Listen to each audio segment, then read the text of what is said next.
نحمده ونصلي على رسوله الكريم اما بعد فاعوذ باللہ من الشیطان الرجیم بسم اللہ الرحمن الرحیم. 30 میں بھی پڑھتے ہیں کہ نبی صلی اللہ علیہ وسلم نے فرمایا جو شخص 10 بار قل هو اللہ احد پڑھتا ہے اس کے لیے جنت میں ایک محل بن جاتا ہے. عمر رضی اللہ عنہ کہنے لگے کہ اے اللہ کے رسول صلی اللہ علیہ وسلم اس طرح تو ہم بہت سارے محل اپنے لیے تیار کر لیں گے، یعنی بہت دفعہ ایسا ہی عمل کریں گے.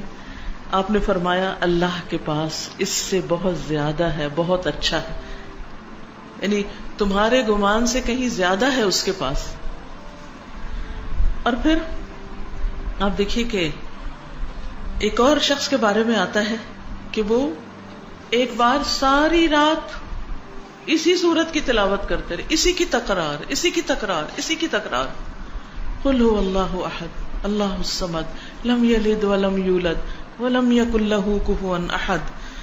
اور حقیقت یہ ہے کہ اگر آپ کسی وقت دعا کرنا چاہیں اور اللہ کے قریب ہونا چاہیں، اللہ تعالی کی قدرت اور عظمت کا احساس اپنے دل میں بٹھانا چاہیں تو آپ کو کیا کرنا چاہیے؟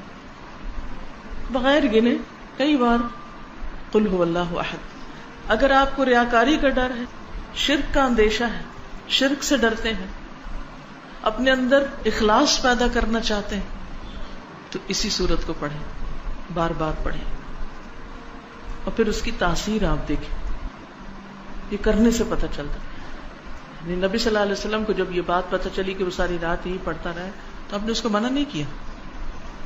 اس لیے اگر کوئی اس کو ایک سے زیادہ بار پڑھتا ہے تو کوئی منع نہیں ہے، لیکن اس کے لیے کوئی جگہ، کوئی وقت، کوئی گنتی، کوئی ہنسا کچھ مقرر نہیں. کیونکہ ایک ہی آیت کا یا ایک سورت کا بار بار پڑھنا انسان کے اندر اس کا فہم زیادہ کرتا ہے، اس کے اندر غور و فکر اور تدبر زیادہ ہو جاتا ہے. تدبر کے لیے تکرار چاہیے ہوتی، بار بار پڑھو. ہم تو ایک دفعہ قرآن پڑھتے ہیں اور اس کے بعد بند کر کے وہ اوپر شیلف میں رکھ دیتے ہیں، مکمل ہو گیا، اب مزید اس سے کوئی کام نہیں. اس کی فضیلت یا اس کے بارے میں یہ بھی آتا ہے کہ یہ انسان کی بیماریوں کو دور کرنے والی ہے. اب بیماریوں کو کیسے دور کرنے والی؟ سب سے بڑی بیماری اور علت کیا ہے؟ شرک. سارے غم ہی شرک کی وجہ سے آتے ہیں، ساری مصیبتیں شرک کی وجہ سے آتی ہیں، اللہ سبحانہ تعالیٰ کی ناراضگی شرک کی وجہ سے آتی، چاہے شرک اکبر ہو چاہے شرک اصغر ہو.